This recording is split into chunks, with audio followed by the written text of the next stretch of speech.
everybody, welcome to this episode of Golf News Right, the podcast. This is episode 7. I'm Joe Calabro. Thanks to everybody for tuning in. Hope everyone's having a great day.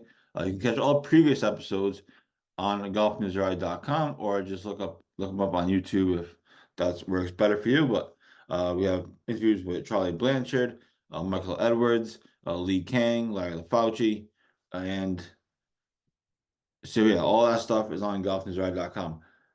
This particular episode, we're doing something a little bit different.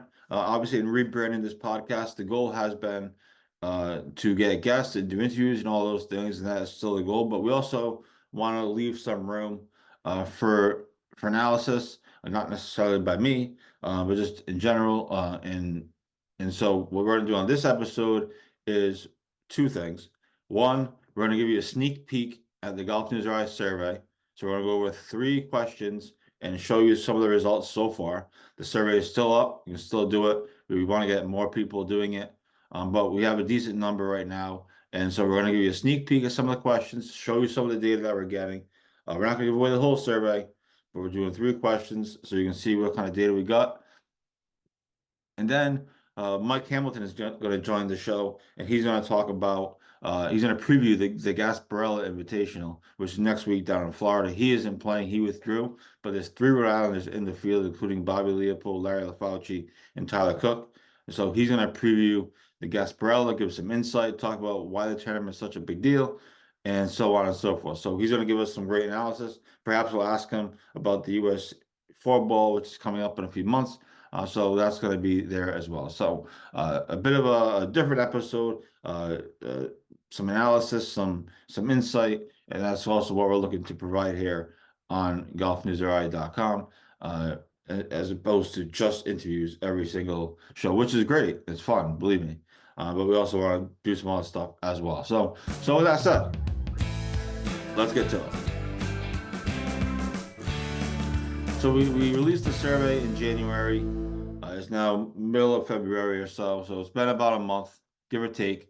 And so I figured it's a good time to to give a sneak peek. So again, we're going to go with 3 questions. One of them is a bit extended, but three basic questions in the survey, show you some of the data, and you guys can make of it what you will. And hopefully it shows you that we're actually getting some real data, and we continue to get more people doing the survey. So a couple things right off the jump that I should tell you, just to out of fairness, so you understand the numbers and where we're coming from. So far to this point, on Thursday, February 15th at 1 p.m., we have had 235 people do the survey. To be fair, it's significantly more male than female, so we're still looking to build up some female participants. But we have 235 people doing the survey to this point. Most of the people doing the survey play private golf, private course golf. Private courses just edge out public course players. It's pretty close, but private courses have the edge. Private course players have the edge, I should say. And then the last thing to know is that most participants play club tournaments, such as club championships, club 4-ball, whatever it may be. And most participants don't play state tournaments. So there's only a very small percentage of people who have done the survey that play in your Rhode amateur, mid-amateur, stroke play, whatever, any other state tournament you want to put in there. So those are just a couple of basic things to know before we get started. So let's get to the slides. So one of the questions that we ask in the survey is, I think it's question 7. We ask, has your home course hosted a state tournament in the last 2 to 3 years? This has obviously been a bit of an issue with the RIGA trying to find places to host state tournaments. And so we asked, has your home course hosted a state tournament in the last 2 to 3 years? 53% of participants say yes, and 46% of participants say no, as you can see. So pretty close, but the yeses, most people say that their course has hosted a state tournament. Now, this is where it gets a little tricky, because we extend out the question and we say, if no, so if you answered no, would you like to see your home course host state tournaments? And when you go to that, it says 53% of people say they don't want to see their course host state tournaments, and 46% of people say yes. So this will kind of go with what we're seeing with particularly the men's tournament schedule right now, which is mostly TBDs. I know, as they Riga tries to find places to host court tournaments, it's not all on the Riga for sure. So this kind of jibes with that. Most people don't want to. A lot of people don't want to see their course host state tournaments. Now, if you answered yes, would you like to see your home course host more state tournaments or host state tournaments more often? Again, most people say no. 54% of people say no to that question. So, and it's close, 54% to 45%. But most people don't want to see their courses host more state tournaments. So the other questions, so that's the first kind of question that we want to highlight. Again, we think it's relevant now with the state schedules coming out and things of that nature, and either courses not wanting to participate, or members not wanting their courses to participate, or whatever it may be. So that is the first question that we wanted to go over. The next question we want to get to, as I'm scrolling down here, so don't mind me, is about Metacomet and MetLinks, the opening of MetLinks. We also obviously a number of questions about MetLinks and the Metacomet situation. And so the question we want to highlight is question 14, where we ask, what is your feeling, or depending on whatever your feeling is, will you go play MetLinks at least once? Now, a couple of weeks ago, this question was literally a 50-50 split. No joke. 50-50 split. I was like, oh my goodness, this is going to be fascinating to watch. And since then, for whatever reason, the yeses have dominated. 70% of people say that no matter what their feeling is, they're going to go play MetLinks at least once. So, and then 29% of people say, around up, 30% of people say they won't go play it. So again, this question was literally a 50-50 split just a couple weeks ago. It was right down the middle. And since then, the yeses have taken over. So no matter what people's feelings are about the Metacomet situation and about MetLinks, it feels like most people are going to go play it at least once. And then the last question we want to highlight, again, there's other Metacomet questions as well. There's faxing questions and such, and it's all interesting, but we don't want to give away the whole survey here. So we're just picking some of the interesting ones. And the last question we want to highlight is, as I scroll down to it here, question 28 is near the end of the survey, and we ask, the best golf course in Rhode Island is, and so far, again, through 235 votes, 27% of people say Newport Country Club, 24% of people say Wannamoisett, and 21% of people say Shelter Harbor. So those are the top three. That jives with everything, all the polls that have come out through these national organizations, whether it's Golf Digest or Golf Week. Most people have those three courses somewhere in their top 100, 200, whatever it may be, whatever their number is. So that would make sense. Point Judith got a few votes. Misquamicut got 9.4% of the votes, and other got 14% of the votes. I was wondering what the other would be. I guess one course that I could have put in there, or perhaps that I left out, is Rhode Island Country Club. Maybe that's the other. But again, so far through 235 votes, Newport Country Club leads the way as the best golf course in Rhode Island. And so that's what we have. So that is what we have for the survey. We give you a little sneak peek there. I hope I explained things well. It was tricky trying to scroll through the survey on my computer and try to do the information. But that's what we have so far. Again, we're keeping the survey up. You can find it on golfnewsri.com, and we will release the full results in coming month or two. I think is the plan. We're trying to get more people to do it, trying to get a real good number to put out data, because many people interested in this data. I can assure you, I'm interested in the data. You're interested in the data. So we're trying to get to a good number. So text the survey link to your friends, text it to your family, women golfers, female golfers, text it to your friends, text it to your groups, and let's continue to build up some great data. But that's a sneak peek at the Golf News Rise survey. Again, you can find it on golfnewsrise.com. Next thing, of course, as I teased, is the Gasparilla Invitational is next week down in Florida. And we have three rounders playing in the tournament: Bobby Leopold, Tyler Cook, and Larry LaFauci. It's a big tournament, a big invitational. And to break that down, we're going to be joined by Mike Hamilton. And joining us now is Rhode Island golf star Mike Hamilton to preview the upcoming Gasparilla tournament down in Florida next week. We have three players in it. Was four, but you unfortunately had to withdraw. But Gasparilla next week, big tournament. It's a big amateur tournament, one that we'll be covering, albeit from afar. Excited to get your insight, but just talk about just the tournament in general. What makes it so special? Why is it a big deal other than the field, obviously, but what's so big about this tournament? Yeah, I mean, bummed to miss out this year. Just I withdrew a couple weeks ago. I'm having some back issues, so I'm trying to take it easy this winter. I mean, probably could have roughed it out, but the time you got to kind of put into practice for that one is tough, especially coming out of not I literally have not played a round of golf since the McCormick shootout back in October. So it's been 4 or 5 months now without really playing any golf. So you know.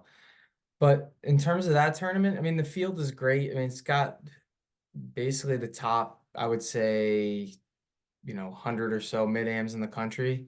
But also too, it's kind of the kickoff of the year for a lot of guys. So, I mean, the competitive schedule starts to get a little bit, busier over the next, I would say, month or two. I mean, you got this one, you've got the Azalea, some other events down in Florida, Terracotta coming up in April. And then obviously you start to kick off with USGA stuff with like the US Open qualifying in early May and whatnot. So this is a good kickoff. So a lot of guys are, hungry to play in it. Cool thing too with the Gasparilla is it's not just Rhode Island guys. They, Mass and Connecticut guys get in and they really do try to represent every state possible. So, every year the mid-am champion from their state gets in. So obviously, it's good that Larry's able to make it this year. I know last year he wasn't able to, and I know he's excited to play this year, so it's great. Yeah, excuse me. I interviewed Larry a few weeks ago. He was talking about how last year he was in like Vancouver or something for work, and he wasn't going to be able to make it all the way back or something along those lines. And now he's all pumped up to be playing this year. For us guys that play in the Northeast, obviously you're going down to Florida where these guys play year round essentially. And coming from other places that play year round as well. What are the challenges for guys like you if you were playing and Bobby and everybody else from New England as well? What are some of the challenges going down there and trying to put some holes together, kind of with little to no practice? Yeah, the three hardest things to me is like one, hitting off real grass, right, and a real surface for the first time. I mean, we're lucky enough now where we're all able to hit balls indoors if we want to, but obviously hitting off real grass is one. Two is the weather, just dealing with, last year it was like mid to high 80s. I think by, the second day or practice round, I was kind of tired. Like it sounds terrible, but it's the heat will take, and will bother you because you're not used to it. You're coming out of 30, 35-degree weather if you're lucky, and the wind and stuff like that. You're hitting balls indoors, you're not thinking about wind at all. And then all of a sudden you got to go down to Florida and it can blow 15, 20 miles per hour, and that makes a difference. And then I think the last thing is just short game. I mean, you really can't practice that. And I was talking to Larry about that yesterday. I said, if you're going to do anything in the couple days leading up, I mean, obviously you need to see the golf course, but spend some time, in the chipping area and putting because the greens are really, really quick and they're grainy.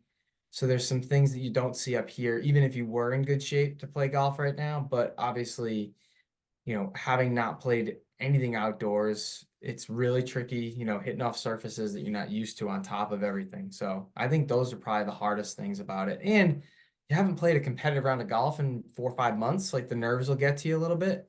And it's one of those courses too where it's 6,300 yards on the card, which I think throws a lot of people off, in terms of, guys not shooting 4, 5, 6, 7 under. But every shot is pretty tight, so even in the holes that are in the middle of the golf course, they're tree lined fairways. So even though you're not going to lose a golf ball, you definitely need to keep it, kind of in between the buoys, so to speak.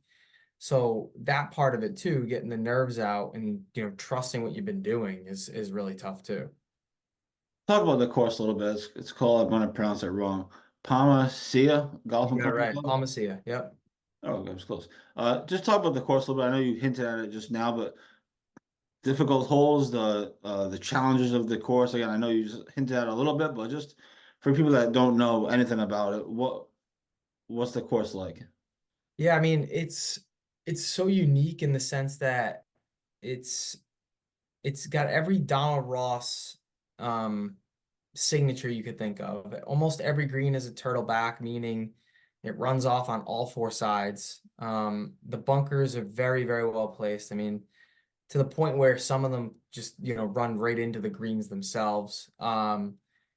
And, you know, there's so many cool different looks on every hole. I mean, you may have 3 or 4 wedges in a row on into par fours, but they're all going to be different. So I think like, a good example of that is like I'm trying to remember the holes 1, 2, 3. So like five. Five is this little 320-yard par four dogleg left, right? Your position off the tee is so important because if you short side yourself even from 100 yards away, there's really no way to get at the pin. Problem is, if you also want to go at that pin, or you don't want to go at that pin, you're taking on other issues like, OB to the left or bunker to the left. Um, I think 18 is maybe my favorite hole in the country. Like it's one of the coolest In the holes. country, in the country, really? Holy cow. It's top 10 for me. I mean, All right, all it's right. like a 485-yard par five with OB left, and you can hit your tee shot 100 yards out to the right if you really want to. There's another hole there. However, if you do that, your second shot has OB about 15 yards, not even 10 yards off the green to the left, and the clubhouse is there. There's grandstands behind the green where there's hundreds of people there watching and drinking. And there's a pond short right and all the way around the back of the green. So you'll see guys with 200 yards in that lay up because they're just petrified of either killing someone in the clubhouse or killing someone in the grandstands or dunking one in the water. But if you do go for it in two, you can make eagle. It's only 480 yards. Like it's not, there's not a ton there, but you can make a big number really fast. Like there's a lot of that stuff out there where What was your strategy when you play it? lay up. Lay up? Actually, the first day I tried to hit it, I remember very vividly. I tried to hit one up the right and I pulled it, and there's a pot bunker in the middle of the fairway about 300 yards out, and I was dead center of that. So I had to chip out to about 100 yards, but then now you got a 100-yard wedge shot with all those things we talked about, and you're thinking about either chunking it into the water or sculling it off someone in the stands. So it's not the most ideal hole to have in the middle of February, but it's a fun hole. I think it's awesome. I mean, and there's like 3 or 4 other holes that are just like that out there where it really is like risk reward. You got to think your way around and you got to be precise. Like I feel like if this tournament was in June, the scores would be a lot better. But then you throw us out there in the middle of February, even for the guys down in Florida, it's a little bit of a shock. If there were no grandstands to worry about, would it be a green light hole every time? I think so, yeah. I mean, also too, don't forget there's OB that runs up the entire left side of the hole and it's about 10 yards off the fairway. So every ounce of you is trying not to hit it left the entire hole, but there's just as much trouble right. So just a really cool hole, yeah. That's awesome. You talk about all the people watching. You've told me this before about it.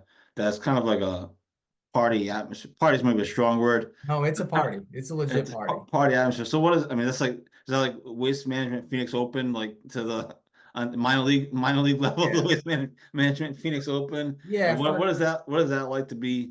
Because you people come out and watch you guys here, obviously, but it's probably not like that. No offense. to anybody, but it's probably not like it is down there. So what is that like? How do you deal with it? Do you just try to ignore it? Do you give it feed into the kind of the No, party? I mean, it is February, so you know. you have to embrace it. I mean, the one thing that's nice is it's open bar for us the entire time. Oh, there you go. So you can, I'm in. Sign me up. I'm playing next year. yeah, there's, from the player's perspective, like that's probably one of the best events in terms of how they treat you. I mean, the membership embraces it. They have a massive membership. I think all in, they've got almost 1,000 members. So I would say it feels like on the Saturday there's literally 1,000 people, maybe more out there. Now, obviously, they're gonna follow those final groups for the most part, but even on like Thursday afternoon or especially Friday afternoon, there's a couple hundred people around the green and around the 10th tee. Everything is so condensed at that golf course. So, like you're teeing off on 10, and you got people clapping on the green on 18, and you got 2 jugs of jungle juice behind you on the 10th tee where the members are just pouring themselves drinks. So that part of it is really cool. Like, I mean, you're hitting a tee shot on 10 and some guy's getting a beer 5 feet from you talking to the bartender, and you just got to hit your golf shot. Like, it's fun for us though. None of us are taking it too serious to the point where we're like, hey, quiet down. Like, I gotta say, like, I laughed at watching Zach Johnson last weekend. It's like, dude, you're getting paid millions of dollars.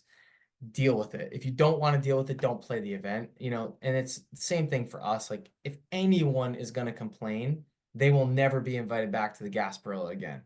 And I kind of like that. If you're not willing to have a little bit of fun there, interact with the membership. If you're there just to play golf and you walk out the door, you will not get invited back there. I mean, it's a lot of it is socializing with the members and some of the other folks that come and watch it. And it's a really good place for us to meet guys. I mean, there's guys that I've met in that tournament that I still stay in touch with. Even some of the local guys, like Fitz played in it last year, from Massachusetts. And, I didn't know who he was. I mean, I knew he won the Mid-Am, but otherwise I may not have gotten a chance to meet him, and we still stay in contact. I think I met Nick Macario for the first time out there, had dinner with him last year when we were there. And some of the other guys from Mass, like Ricky Stimmitz. So it's an awesome spot to meet people. So that's half the fun of it. You probably meet people from all over the country and the world, right? I mean, it's Yeah, I yeah. don't mean the world, Tons. but well, certainly the country. Yeah, I and it's a really cool, like, it's a really cool atmosphere. It's like it's kind of encouraged. So that part of it is definitely a big part of the tournament itself. So Right, so we have Larry, Bobby, and Tyler going down there. mhm, You talk about the challenges of it. Obviously, they're obviously all great players like yourself. mhm. A great finish for them, short of winning.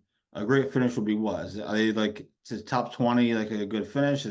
I mean, what would you consider kind of a good finish? Short of obviously winning the tournament, we understand. Obviously, we're on way, Yeah. but Yeah, I short of mean, that, what's a good finish for kind of the Rhode Island guys going down there? I don't really think they should think about it that way. I mean, Bobby finished second a couple years ago, and That's then right, I remember that. last year missed the cut. Like, it's one of those tournaments where it's, first of all, it's a shotgun. It's unique in the sense it's shotgun the first 2 days. So, the first day, if you go out at 1:30, the second day you're going to go out at 8:30 in the morning, right? So almost every year, one grouping gets a better draw in terms of weather, right? I remember I played in it 3 years ago. I got the afternoon morning wave. The first day in the morning there was no wind. By the afternoon, it was blowing 20. We had to turn around the next morning and it was 45 degrees and blowing. Now, the guys in the afternoon also dealt with the cold and the wind, but they also got one round where it was 75, 80 degrees with not even a breeze. So, taking advantage of that, like, you can't hold yourself too upset when, you catch the bad end of the draw. And if you don't catch a bad end, I mean, for the Rhode Island guys, just enjoy it. It's not about where you finish. I mean, honestly, I think making the cut is an accomplishment in its own, and seeing where it goes from there. But there's no reason why any of those three guys can't win the tournament either. I mean, all three of them are good enough players, and I mean, ironically, they all have, in my opinion, different strengths and weaknesses to their game as far as I've seen playing with them. And none of that golf course doesn't limit anyone. Like, Tyler legitimately can drive 4 or 5 of those greens if he's willing to try it. Now, are you going to be comfortable doing that in, February? Maybe not. But if he does, I mean, he could shoot 63, 64 easily out there. So you never know. And like I said, Bobby finished second a couple of years ago. Mhm. And I think Larry, I mean, for obviously, his goal is to make the cut, I'm sure, but you just never know. I mean, he's he undersells himself a lot. I mean, he's back-to-back Rhode Island Mid-Am champion, so it's not like he's a really good player. So he's got to give himself some credit there. Yeah, it should be fun to follow. We'll have the scoring links and everything. One more on this, and then I want to get your thoughts on two other things. Then I'll let you get back to your life. Uh, the Gasparilla, we talked about how it's a big amateur tournament. Of all the tournaments that you've played in, I mean, where would you? This is kind of a hard question. I'm putting you on the spot, but short of obviously U.S. amateur, right? Where would the Gasparilla rank as far as a top amateur, mid-amateur tournament? I mean, is it like I mean, there's the Gasparilla, there's the Devil's Elbow, which is a new one I've heard of this year. There's the Terracotta, like you mentioned. Obviously, you have the Northeast Dams and those kind of tournaments. So where would you kind of rank? And I know I'm putting you on the spot, but where do you kind of rank the Gasparilla as far as kind of So tournament status, I guess? yeah, I mean, like the USGA is always going to sit at the top, like the Right, US of Am, course. the US Mid Am, right? I Right, think of course. that goes without saying. Yep. But also, those tournaments have a different feel to them. They're very, very serious, right? Very There's a serious. lot on Very there's a serious. lot on the line. Like the US Mid Am every year, the winner gets into the Masters, right? Right. The winner of the Gasparilla is not getting into the Masters, but the Gasparilla is a better golf tournament. It's more fun, right? It's way more enjoyable. I think the Gasparilla is probably the best mid-am event I've played in. Now, obviously, I think as you get into looking at the other mid-am events that I've not played in, like the Crump Cup at Pine Valley or the Coleman at Seminole, right? Now you're talking about playing literally top 10 golf courses in the world or the number one golf course in the world. I'm sure those events kind of surpass it. But for me, the Gasparilla is the best mid-am event. I mean, in terms of other stuff I've played in, the Terracotta is unbelievable. I mean, it's the best food I've ever had in a tournament. The golf course is the best manicured golf course I've ever seen. Naples National is, they literally cut their tee boxes with mowers that cut greens. And I mean, the Northeast Dam is still the top for me. Like, even though it's a local, I mean, I think that's the best run event that I've ever done. But in terms of mid-am, the Gasparilla is number one. I mean, it's so much fun. That's why I'm bummed I'm missing it this year, but also like I'm also a little bit relieved I don't have to hit some of the shots that place requires until February. Like I said, you can hit off mats all winter, but the second you're on a tight lie off Bermuda, and yeah, it's not always enjoyable. So All right, two other things real quick. I want to hit you with. We talked about it before we went on air, quote unquote. You and Tommy are playing the US four ball this year. Speaking of USGA events coming up in a few months, I know again it's a few months away, but how much preparation is going to go into that? Are you building a schedule kind of around that event? Like what's kind of the preparation going into that tournament? so it's funny you say that because it feels like we qualified 2 years ago. That's the weird part about it. I think we qualified what beginning of last September. Something like And that, it's now what 6 months later and we're still not even there yet. yeah. So and it's funny too. When I tell you we just registered for the tournament itself. We have done absolutely zero research on where to stay, zero research on the golf courses. We haven't talked to each other. We've talked to each other about a lot of life stuff and zero about the tournament itself. So we'll start to think about it as it comes up. And I think part of the reason why we're doing that is we've both played in enough bigger events where we've kind of treated them as bigger than they are, and that can cost you. I know for a fact that the years you're in the Northeast, you have 8, 9 months to think about it, and sometimes you either over prep or overthink about it, and I'm just not going to do that this time around. I'm gonna play my normal schedule, not try to do anything different than I would normally do. Show up there and have a good time. I mean, it's one of those events too where having a partner kind of takes a little bit of the pressure off in some ways, and then it adds in the other. I think both of us will be ready to go, but as of right now, not doing anything crazy to think about it. Fair enough. And hopefully, like I said, hopefully we'll be able to get you guys both on the podcast in advance of the tournament once it gets a little bit closer and you guys are both Yeah. thinking a little bit more about it. Perhaps you've done your research by then, and Yeah. Yeah. hopefully we can make that happen. I know what to coordinate it, but whether it's on Zoom or in person at Kirkbride, I think that'd be really cool if we can Yeah. make it happen. The last thing is a big story this year, locally and nationally, is the winner of the state am gets a bid to the USAM. I mean, obviously, I think we talked a little bit about it at the time. But how huge is that going to be for this year's tournament?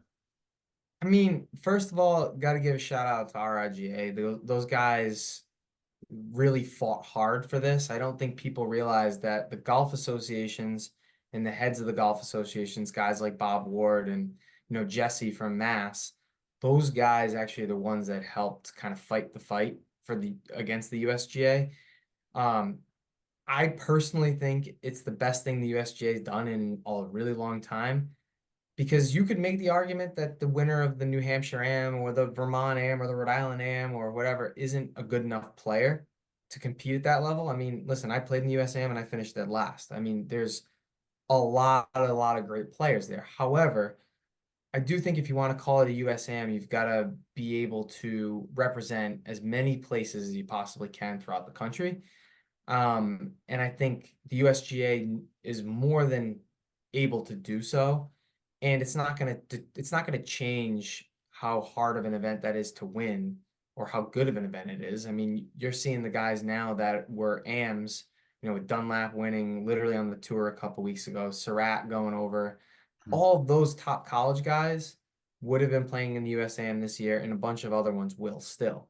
So it's not going to hurt the field. And I think it gives us guys something to play for in addition to whatever and whatever else we're doing. And I also think too, it does a good job of kind of like for me, I probably won't try to qualify for the USAM this year, right?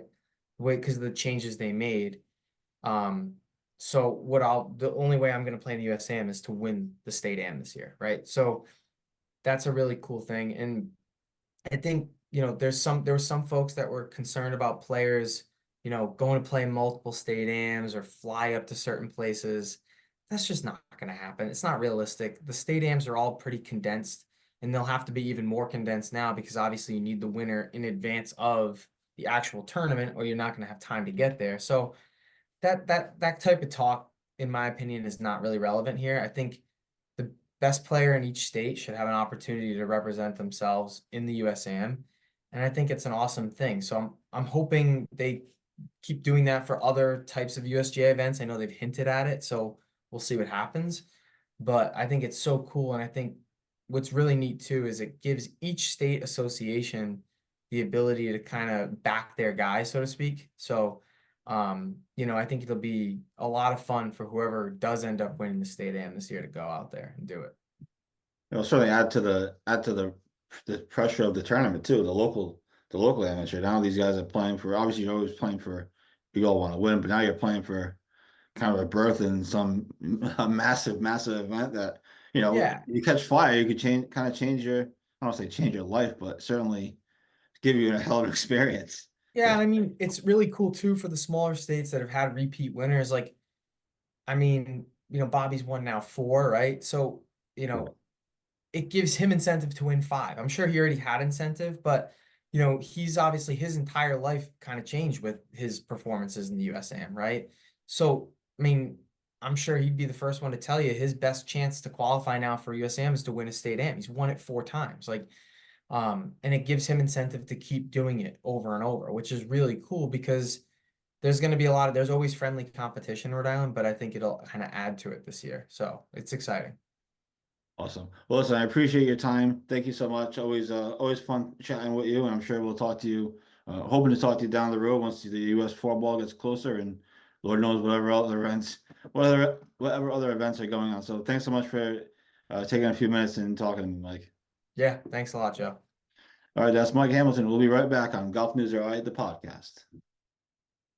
All right, and thanks to Mike Hamilton for joining me on somewhat late notice. I texted him on yesterday afternoon. I said, "Can you come on the podcast for 10 minutes?" And he was nice enough to make it work. So thanks to him for his insight. We'll have full coverage of the Gasparilla Invitational next week, and of course, continued coverage of everything going on in Rhode Island golf. Chatfield and Welch, the Tiger Woods is in action this week, and much more. So thanks everybody for tuning in. Hope you all have a great rest of your weekend, or rest of your week, rest of your weekend, and we will talk to you next time on Golf News Rhode Island podcast.